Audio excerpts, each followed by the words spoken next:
Gracias por estar con nosotros en otra emisión de su programa Al Rincón con Rincón.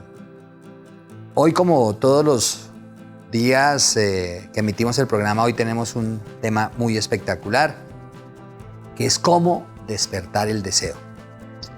Y yo creo que el elemento más deseoso de todos los seres humanos, sobre todo más en estos momentos que estamos viendo, es el tema del dinero. Cómo despertar del deseo, y el deseo se despierta con dinero. ¿Qué creen ustedes? Vamos a hablar un poco de la historia del dinero, de dónde aparece y pues las consecuencias que tenemos de ahorita. El dinero como tal aparece no hace muchos años, pero su esencia y por donde comienza, digamos, su elemento, ¿no?, asociado es el trueque. En años atrás, las comunidades antiguas, para poder transar entre ellas, se encargaban de los que eran recolectores o los que eran cazadores o aquellos que ya tenían unos pequeños procesos, llevaban sus productos y los transaban, digamos que a las plazas correspondientes de las diferentes comunidades. Entonces la gente que quería o necesitaba algo llevaba café y lo transaba por, vamos a decir cualquier cosa, frutas, o la gente que llevaba ganados o gallinas o huevos, los llevaban y los transaban por hortalizas, y así sucesivamente. El trueque fue un elemento asociado a la economía de las diferentes, digamos, comunidades. Pero esto era muy tedioso, porque imagínense que una persona que quisiera café tenía que, para poder transarlo, llevar físicamente pues los productos. Entonces eso se volvía muy tedioso, y a las personas se les comenzó a ocurrir, algunos a decir, busquemos un elemento que lo compartamos todos como una medida, ojo la palabra, una medida de valor. Y ahí comenzó a la gente a mirar, oiga, ¿qué puede ser? Comenzó digamos que los metales preciosos fueron los elementos, digamos, que en la primera instancia se tuvieron como un elemento asociado a valor. Entonces fue el oro, fue la plata, y fueron varios metales preciosos en su momento. También en la época antigua, sobre todo en el tema de los romanos, la sal fue un elemento que sirvió en su momento para transar. Entonces el concepto de salario viene del concepto de sal. La sal fue un elemento porque era muy fácil de cargar, pero además para la comida la sal comenzó a tener un valor fundamental. Además se utilizaba muchísimo también para la parte de salud. Entonces fue un elemento que tenía mucho valor para las comunidades, y la sal fue un elemento que sirvió para transar. De hecho, como lo decía anteriormente, viene el concepto de salario. El tiempo fue pasando, y digamos que el oro, a nivel general, se quedó como la medida asociada de valor. Por eso el oro es un elemento asociado a el valor. Si ustedes miran en los billetes antiguos de los 70 hacia atrás, siempre que ustedes medían, dice 20 pesos oro o 100 pesos oro. ¿Eso qué quería decir? Que si usted iba al Banco de la República, ¿cierto?, y llevaba un billete de 100 o de 50.000 pesos, el Banco de la República tenía la obligación de devolvérselo a usted en oro, o sea, 100 pesos oro, y le daban lo correspondiente al valor de oro. Y la gente llevaba y se llevaba el oro, o en su efecto el valor. O sea, la moneda siempre estaba respaldada, se llaman reservas, estaba respaldada por oro. Y los países, todos los países en el mundo tenían sus reservas en oro. Era lo que se decía reservas de oro, que estaba respaldada por las monedas, y se emitía monedas dependiendo de las reservas que tuviera cualquier país. Eso se desarrolló así durante muchos años, y digamos que esa fue una manera de economía. En la Primera Guerra Mundial, Primera y Segunda Guerra Mundial, cuando digamos que las economías de lo que es el capitalismo se centra ya en un capitalismo industrial, de todo lo que conocemos hoy como el desarrollo industrial, las máquinas en furor, toda la producción en línea, ahí Estados Unidos juega un papel muy importante y marca un hito en todo lo que conocemos hoy con el dinero. ¿Qué pasa? que ellos en el tratado de Bretton Woods hacen digamos, una alianza con todos los países que ganan la guerra e imponen el dólar como, digamos, como la moneda oficial respaldada a nivel mundial. Y eso duró durante muchísimos años. Digamos que así se fue desarrollando la economía. En 1971, en el gobierno de Richard Nixon, pasó una cosa muy curiosa, que se rompió esa relación que había entre las divisas, entre el oro y el dólar. Y Estados Unidos toma la decisión de que va a quedar una moneda que se denomina fiat, que esa moneda es manejada por la Reserva Federal y ellos lo que hacen es emitir.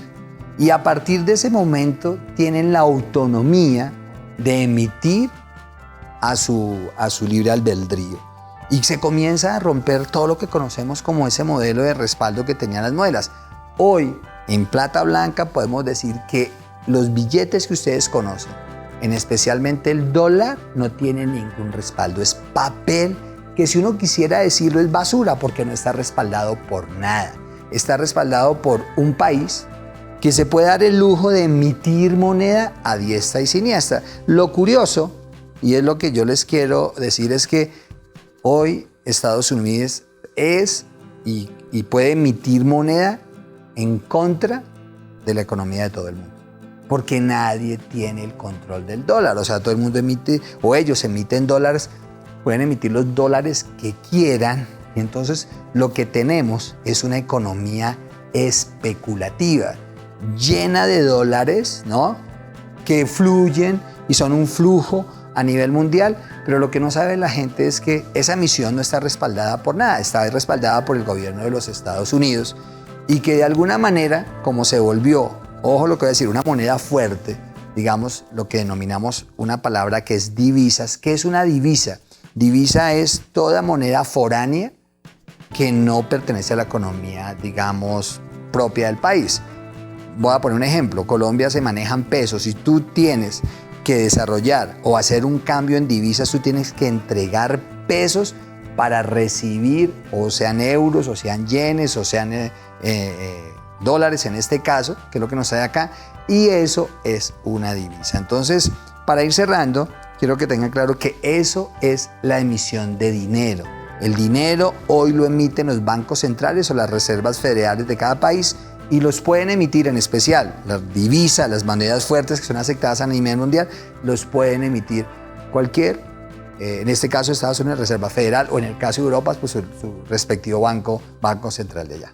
Hablando de divisas, como les decía anteriormente, las divisas son todas las monedas foráneas que no pertenecen a un país, y es como hoy, digamos, se comercializa a nivel internacional. O sea, Colombia, por decir algo, ojo lo que voy a decir, tiene que cambiar sus pesos, convertirlos en dólares, ¿no?, para poder, digamos, hacer los intercambios o los pagos internacionales que tiene que hacer.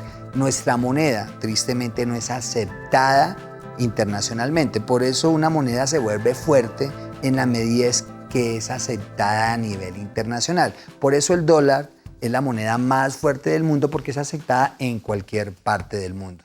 Si aquí trajeran yenes, digamos que los yenes sí, pero cambiarlos, monetizarlos no es fácil. Entonces el dólar se quedó, y eso es lo que hace económicamente fuerte a Estados Unidos, que su moneda es la que fluye a nivel mundial. Dicho eso, y entendiéndolo, quiero también tocar otro tema. Desafortunadamente, y digo desafortunadamente, a nosotros, a los seres humanos, nos forman en 3 elementos básicos. Nos enseñan educación académica, educación profesional, y no nos enseñan educación financiera.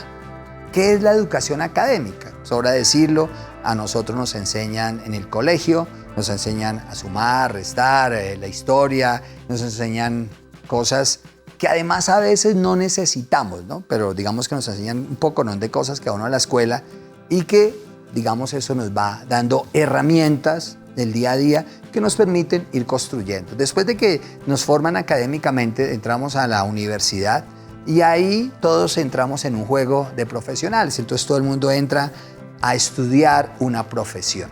Y eso es lo que, digamos, nos va formateando mentalmente. Yo digo coloquialmente que uno va a la universidad a que lo formen o a que lo deformen. Y yo digo que a uno lo van deformando en la medida en que se va educando. ¿Por qué? Porque va perdiendo todo ese concepto de innovación, de reflexión, toda esa parte de innovación y de idealización que tienen los niños, porque nos van formateando. Curiosamente, en la medida en que uno se va formando como profesional, dígase de contador, dígase de abogado, lo que sea, ingeniero, en la medida en que uno se va formando, las otras habilidades sistémicas que uno tiene las va perdiendo. Y es tristemente porque ahí es cuando se pierden las innovaciones de pensamiento transversal y sistémico, porque todo el mundo se comienza a comportar como contador, como periodista, como ingeniero y se vuelve casi que un experto y pierde ese elemento sistémico mental. Dicho eso, la gente trabaja y trabaja por un salario, ¿no? Entonces todo el mundo comienza a trabajar buscando que en una organización le paguen más salario, si asciende gasta más, y ahí se vuelve un empobrecimiento mental de la gente porque siempre va a depender de un salario. Si uno va y quiere mirar qué es la educación financiera, que es donde se genera la riqueza realmente, de cómo realmente entendemos el mundo desde el punto de vista financiero, ¿qué tenemos que entender? Pues lo que tenemos que entender, así como cuando hablo de emprendimiento, es que en los primeros años de vida uno tiene que trabajar para alguien, en los otros años de vida uno tiene que trabajar para uno, y en su tercer ciclo los demás tienen que trabajar para uno. En el momento en que uno logra que los demás trabajen para uno, pues está generando tu riqueza. Uno está aquí parado haciendo un programa y hay mucha gente que trabaja para uno, entonces estoy generando lo que conocen los socialistas plusvalía. Entonces, ese es un elemento. El tercer elemento, o un elemento igual de importante, es también lo mismo en generar riqueza. ¿Cómo genero riqueza? Pues generando riqueza es lo mismo. Inicialmente uno coge su salario y si la gente supiera ahorrar, ¿no? Por pequeño que sea el salario, uno debería saber ahorrar. Pero no ahorrar en el sentido de tener la plata guardada en un banco, sino cómo desde el esquema de inversión, ojo la palabra inversión y gasto, cómo yo cojo esa plata o ese remanente que tengo y lo invierto. Y ahí tenemos que tener conceptos que vamos a profundizar en otros momentos, que es invertir y que es gastar. Y ahí es cuando tenemos que tener un elemento claro, ¿cómo invierto ese excedente que debo tener yo siempre en mi vida? Y resulta que la gente no sabe, porque no tiene educación financiera. Entonces, ¿cómo desde la educación financiera yo sé que puedo coger esos ahorros y cómo hago? Ojo con eso que les voy a decir, que el dinero trabaje para mí.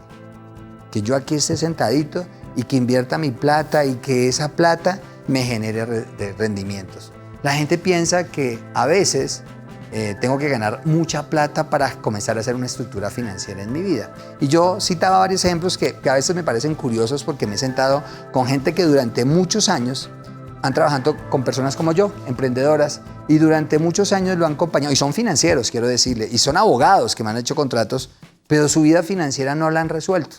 Entonces yo hablo con abogados, con financieros, con mucha gente que me acompaña, y les preguntaba, y es la misma pregunta que yo hago siempre en reflexión, ¿qué hacen ustedes con sus ahorros? ¿En qué los invierten? Y entonces mucha gente coge su platica y la mete en un banco y va a un CDT. Y el CDT, no sé, le paga una plata y ahí lo tienen, una platica. Y lo que pasa es que no saben que el banco está cogiendo su plata, ¿no? Porque lo que hacen los bancos es intermediar, entonces los bancos cogen tu dinero, tu ahorro, ¿no? Lo meten acá, le pagan a usted unas pequeñas utilidades, pero ellos se lo prestan a otros y ese margen es del banco. ¿Por qué no quitarse el intermediario del banco? La pregunta es, no, pues vamos a salir a prestarle plata a quién. Pero mire que esa reflexión ya comienza a decir, venga, ¿y cómo es? Es comenzar a entender, y esa es la reflexión que les quiero decir, que hay muchas maneras de hacer y de invertir su dinero.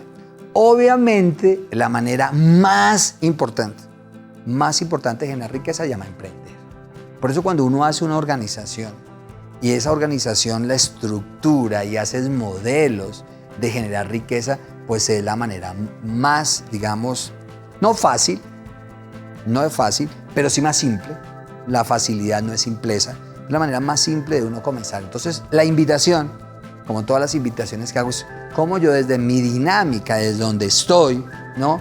Entiendo qué son las finanzas, cómo puedo estructurar una vida financiera y cómo mi ahorro, comiencen por eso, mi ahorro, porque ustedes ahorran todo, están obligados a ahorrar en un fondo de pensiones. ¿Cómo me ahorro? ¿Cómo conozco? Y yo les pido eso, pídenle a su fondo de pensiones que le muestren qué están invertidos, dónde está su plata y cómo comiencen a generar conciencia, qué están haciendo con mis ahorros, dónde están. ¿Y por qué yo no me cuestiono a ver si yo misma no puedo hacer o yo mismo puedo hacer mis propios ahorros y cómo puedo invertir mi portafolio? Porque hoy ustedes tienen un ahorro. Entonces, esos ahorros se tienen que llevar a una estructura de capital o de inversión que me permita a mí ser conscientes, porque somos inconscientes financieramente. Y la intención de esto, de pararme aquí al frente, siempre lo he dicho, es generar reflexión. Y a mí me gusta muchísimo porque cuando ya miro aquí a mis invitados con caras así como de reflexión, digan mis ahorros de verdad, es eso, es generar conciencia. Y ese es el primer aspecto que uno tiene que tener. Oiga, venga, generar conciencia para después de que uno entiende las cosas, uno las entiende. Y cuando uno las entiende, las aprende. Y cuando uno las aprende, comienza a desarrollar modelos que le permitan a uno generar riqueza de una manera. Por eso es que hay que aprender a emitir riqueza, cómo desde una dinámica mía rompo una estructura, rompo un contexto que me permita de verdad desarrollar modelos propios de inversión, donde el dinero trabaje para mí y yo no me la pase toda mi vida, ¿no?, tratando de conseguir dinero. Uno de los elementos importantes que tenemos que tener claros con el dinero es qué hacer con el dinero y cómo invertirlo. Y eso es un elemento que quiero resaltar. Pero para entender eso tenemos que hablar de dos conceptos fundamentales que la gente creo no tenerla claro. Lo creen tener claro, pero no lo tienen muy claro. ¿Qué es un pasivo y qué es un activo? Que en otros de los programas vamos a profundizar, pero hoy quiero dejarles, como digo yo, ese sabor de lo que es, porque el dinero en últimas es eso. Entonces, el pasivo, para que lo entiendan todo el mundo, es aquello que te quita caja, aquello que te quita dinero. Eso es un pasivo. Y un activo es aquello que te trae flujo de caja.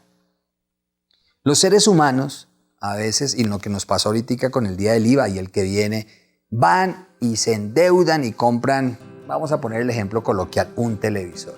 Y lo pagan durante 3 años. ¿Eso es un activo o un pasivo? ¿Me está trayendo caja o me está quitando caja? Me está quitando cash, me está quitando efectivo. Pues te está quitando efectivo. Eso es. Entonces lo que uno tiene que entender es cómo hago yo para lograr tener un producto, ojo, que me genere caja. Pregunta, para ir comenzando a entender y hacer reflexiones. ¿Una casa es un activo o un pasivo? Y la respuesta sería, depende. Porque si yo compro una casa y la casa me está quitando efectivo, ¿no?, porque me tengo que pagar una cuota, ¿no?, mensual, y yo duro 30 años o 20 años pagando la casa, ¿no?, me está quitando caja, ¿no? Ahora, lo que yo tengo que valorar o analizar es si esa casa, cuando yo la venda, me está generando valor. O sea, una casa que yo compré en $1, cuando yo la venda debería valer 2. Pero si en el transcurso del tiempo, que eso ya pasó aquí, la crisis inmobiliaria, yo voy pagándole al banco, y llega el banco y me dice, ¡trin!, le cierro acá, yo miro y digo, la casa vale menos que lo que yo he pagado, ¿está generando valor o no? Estás perdiendo efectivo permanentemente. Y la gente a veces no sabe. Entonces, ¿qué es mejor? De pronto yo coger mi plata, no comprar la casa, porque de pronto la vivienda está muy cara, y mejor yo invierto mi plata en un emprendimiento o hago una inversión que me permita generar liquidez, efectivo, y puedo pagar la casa. Hay muchos modelos, obviamente estamos hablando de básico que los vamos yendo profundizando, porque la gente no tiene claro cómo invertir su dinero. Por eso te digo que un activo puede ser un activo improductivo. Por ejemplo, mucha gente se mete en unos problemas porque heredan un lote que se lo dejó el abuelo. Ay, mi abuelo me heredó un lote. Y lo reciben. ¿Qué lo reciben? Al recibirlo, ustedes tienen que pagar impuestos por ese lote. Y tienen un lote y entonces lo tienen, de ahora en adelante ya se jodió porque tiene que pagar impuestos, tiene que cubrir el lote, tiene que mandar a alguien que le ayude a limpiar el lote. ¿Le está dando riqueza a ese lote o le está quitando efectivo? Ahora, lo interesante es saber qué hacer con ese activo, que no se vuelva un activo improductivo, sino un activo productivo que me genere flujo de caja. Entonces, aquellos que son emprendedores y le dan un lote, entonces van y dicen, yo lo arriendo para que cultiven allá, o monto un cultivo de lo que sea, o meto 2 vacas allá y las meto al crecimiento y esas vacas me van a generar una plata para pagar los impuestos y además me queda una platica. Sí, esas cosas tan sencillas que yo digo, o mucha gente lo deja ya botado y cuando salen cuartos llega impuestos y los embargan y se me metí en un problema y mi abuelo me dio un problema. ¿Para qué le recibí eso? Porque la gente no tiene educación financiera. Y la educación financiera a veces es de sentido común. No necesariamente tú tienes que saber de fórmulas, de ir a la universidad 5 años. Es de sentido común.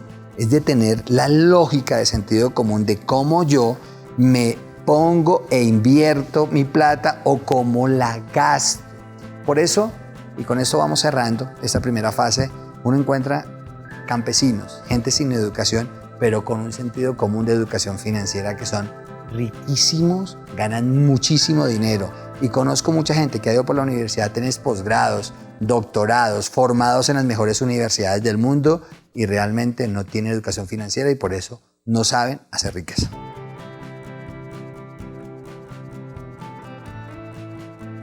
En este tiempo de cambios hay muchas oportunidades, pero demasiadas.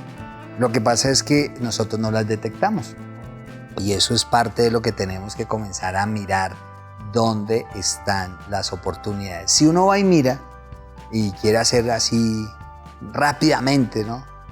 La tecnología es un elemento hoy asociado a los cambios trascendentales. Entonces, si usted me pregunta en qué deberías invertir, yo invertiría empresas de tecnología, en todo lo que tenga que ver con transformación tecnológica, porque el tema de la tecnología vino para quedarse, vino para transformar vidas y hoy ya es un hecho. O sea, si ustedes ven hoy, antes manejábamos todas estas plataformas, no sé, de comunicación como Zoom, como GoToMeeting, Meet, y eran plataformas que estaban ahí, pero como que estaban ahí, las usábamos de vez en cuando. Hoy se volvió una herramienta permanente de relacionalidad. Y de ahí para atrás hay muchos elementos asociados, pero no se les olvide que todas las organizaciones del siglo XXI tienen asociado tecnología. Entonces, si tú quieres realmente, no sé el producto, no sé el servicio, porque me tendría que sentar a mirarlo, algo que tenga que ver con tecnología, a ti te va a garantizar, entre comillas, ¿no? Porque lo bonito del emprendimiento es que nadie te garantiza el éxito, pero te podría garantizar un tema de eso.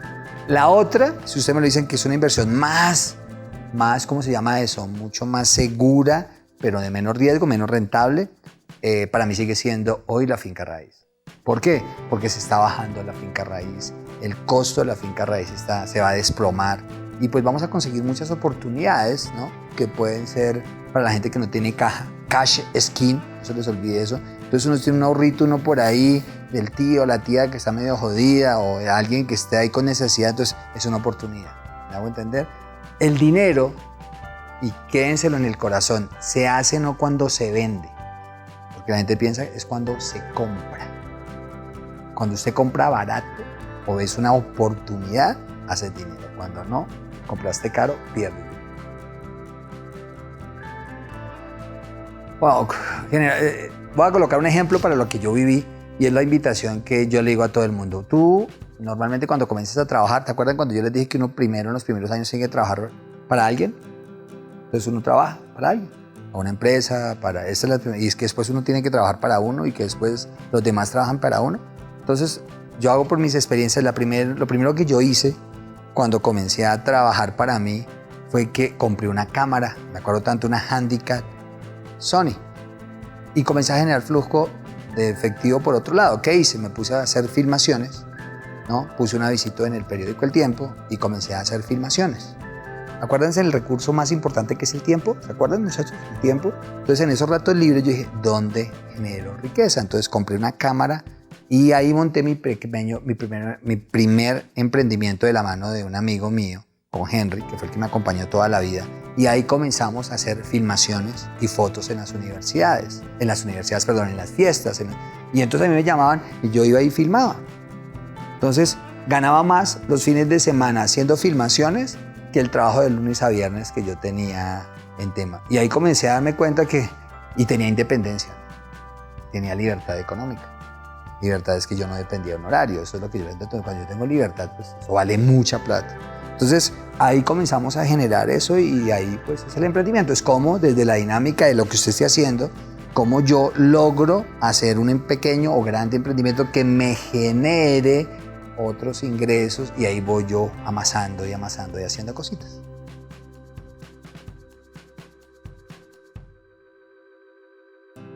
Algunos pensadores que critican mucho el modelo fiat de la especulación, porque es abiertamente, o sea, un modelo especulativo que no tiene ningún soporte, sino especulamos. Ese es el mundo de hoy, es totalmente especulativo. Compañías que a mí siempre me habían enseñado en la universidad que las compañías valían por su flujo de caja y valían por su patrimonio, ¿no? Y uno hacía unos análisis y eso vale una compañía. Hoy encuentras tus compañías, que no quiero decir nombres, pero que son solo especulación, que generan pérdidas, que no generan efectivo y valen más que una compañía que lleve 50 años en el mercado, porque esa es pura especulación y así está armado el mundo hoy. Las apuestan al futuro, ¿sí me hago entender? El dinero siempre va a existir como elemento, puede que se caiga el dólar o no, pero siempre va a haber monedas alternativas o modos alternativas de pago, porque siempre tiene que haber una transacción. Pero para tenerte una respuesta concreta, las monedas como Bitcoin, que es conocida, la moneda más reconocida en términos de electrónica, cada día crece más su valor y cada día viene para quedarse, o sea, y no es solamente una moneda, hoy está Ethereum y están otras monedas. Yo creo que el camino del mundo va por ahí. Bueno, los quiero invitar a seguir con estas charlas, ojalá les sirva de reflexión, como siempre les digo, temas de reflexión. Y para la próxima les tenemos un tema espectacular. Todo esto que venimos hablando, vamos a hablar si usted es activo o es pasivo. Y cómo, en qué momento tú tienes que actuar como pasivo o como activo. Estamos hablando de inversiones, ¿no? Que quede claro. Un saludo, que estén muy bien y gracias a todos.